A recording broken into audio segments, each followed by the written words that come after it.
وێنەیەک ji sala notodûdiyan ya hezkirin û bîranînê.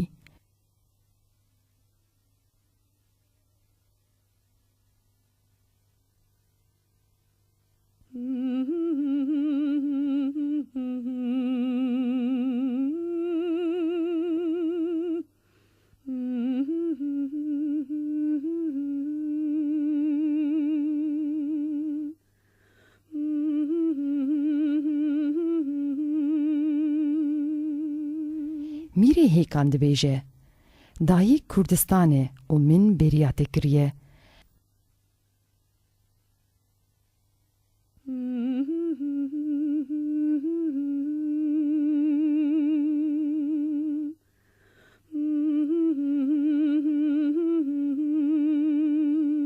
Du hêk xaçêrekekê li dû xwe dihêlin.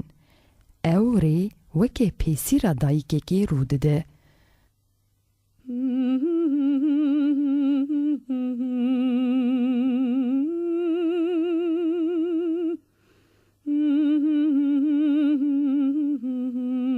Li ser destê rastê li binî katjimêrek bi 12 perçên telan hatiye afirandin.